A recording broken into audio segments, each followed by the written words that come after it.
Your phone buzzes on the table. You check it immediately. Why?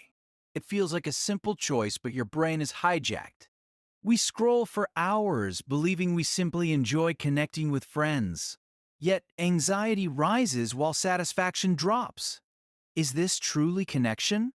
Or is a hidden algorithm exploiting your deepest biological vulnerabilities today?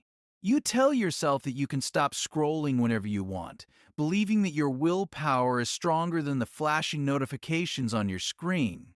It feels harmless to check updates during breaks, assuming that staying informed about the world is a responsible habit rather than a compulsive tick. You curate your profile carefully to show your best self, thinking this digital image is just a fun creative outlet for your personality. We assume the endless feed is just infinite entertainment, a modern convenience that kills boredom without asking for anything significant in return from us. Most people believe they use these platforms for free, trading a little bit of attention for a massive amount of connection in global news. You think you follow accounts because you genuinely like them, not realizing your tastes are being subtly shaped by metrics you cannot even see.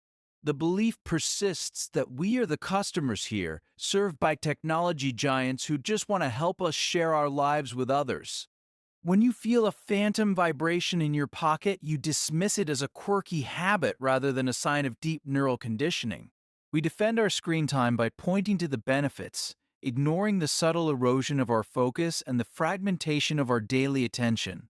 It seems logical that we are the masters of our devices, using them as tools to enhance our productivity and social lives every day. Engineers argue they are optimizing for engagement, a metric that theoretically measures how much value you are getting from the content you see daily. The infinite scroll is presented as a user-friendly feature, eliminating the need to click pages so you can consume information with zero friction. Notifications are marketed as helpful reminders, ensuring you never miss important updates from loved ones or breaking news that affects your immediate world. The algorithm is described as a personalized concierge, learning your specific preferences to serve you only the things you actually want to see. We accept the endless feed as a modern library, a place where information is sorted and delivered instantly for our convenience. The ability to like and comment is framed as community building, a digital handshake that strengthens our social bonds globally. It feels empowering to broadcast our thoughts, believing we are participating in a vast, democratic exchange of ideas and opinions. We trust that these tools are designed to serve us, unaware that the design goal is simply maximizing our time online.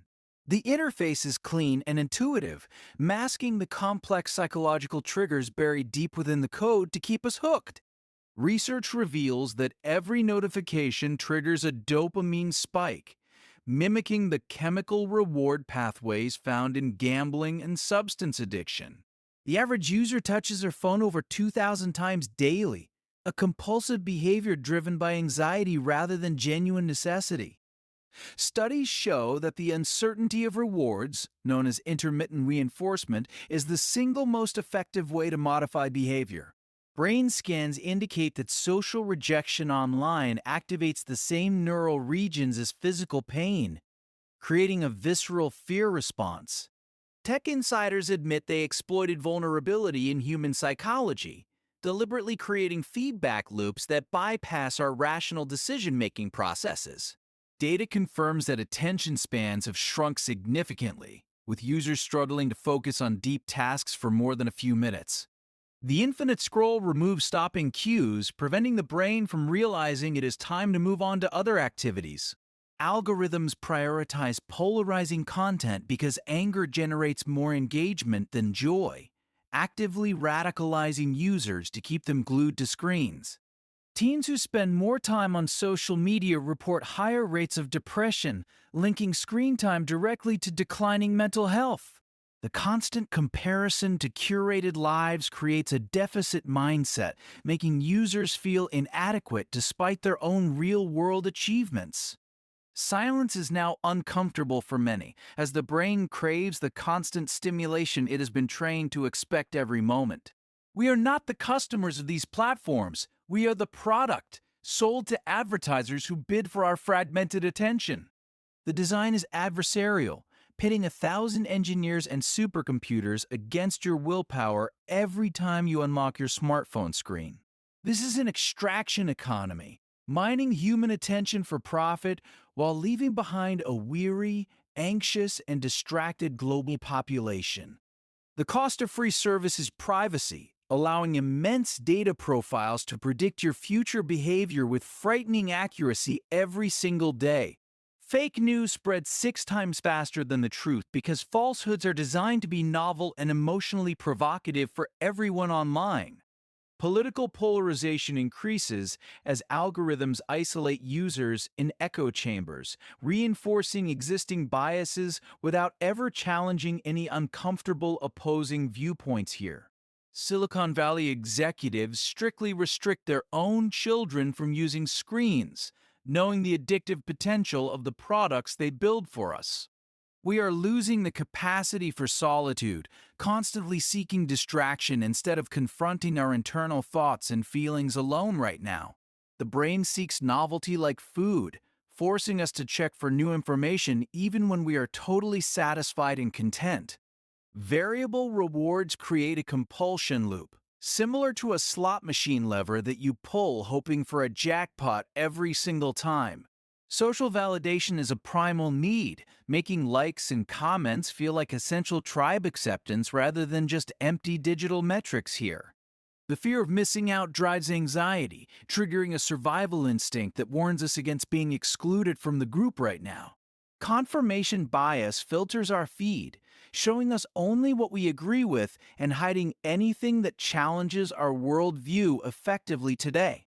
The endowment effect makes us value our profiles highly because we invested time building them, making it hard to ever leave now.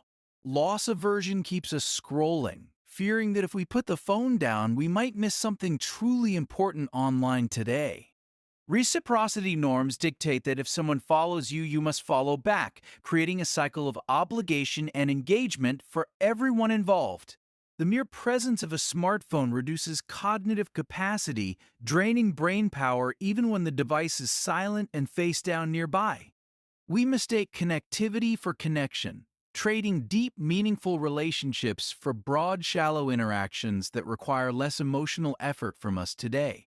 Digital amnesia occurs because we outsource memory to devices, losing the ability to recall simple facts without a quick search online.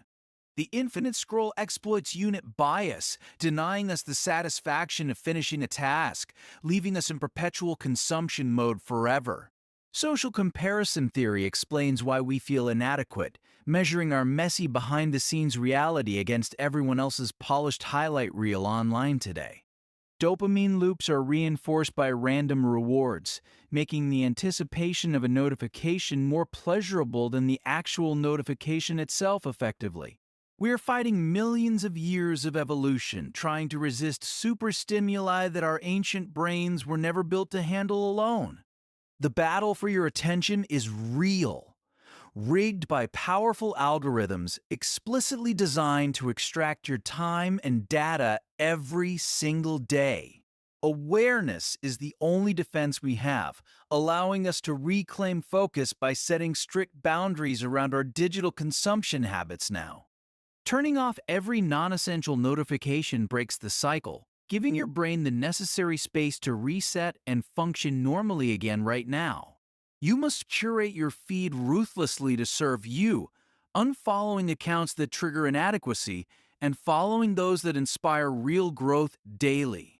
Replace the scrolling habit with physical action, moving your body or creating something tangible whenever the urge to check arises in you.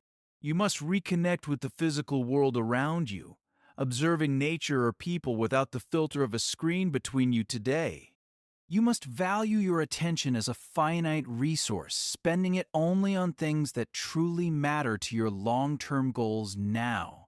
The technology itself is not evil, but the business model is predatory, requiring you to be vigilant about your usage constantly here. Take back control by charging your phone outside the bedroom, ensuring your sleep remains sacred and free from digital intrusion every night. True connection requires presence, not Wi-Fi, and your life happens in the moments when you look up from the screen right now.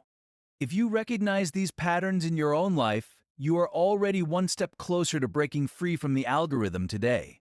Challenge yourself to a digital detox this week, observing how your mood and focus improve without constant digital stimulation all day long. Share this video with a friend who needs it, starting a conversation about how we can all reclaim our minds together now. We are building a community of critical thinkers who refuse to be passive consumers of content in this digital age right now. Comment below with your biggest distraction trigger and let us discuss strategies to overcome these digital traps in the comments section today. Your mind is your most valuable asset, so protect it from the noise and engineered distractions that seek to steal it away. Subscribe if you want to understand the hidden forces shaping your world and learn how to navigate them with confidence right now. Next time, we will explore the psychology of productivity and why you procrastinate even when you want to work hard every day. Until then, put the phone down and go live your life, fully present in the real world waiting for you out there. This is the end of the simulation for today. Thank you for watching and reclaiming your attention with us right here now.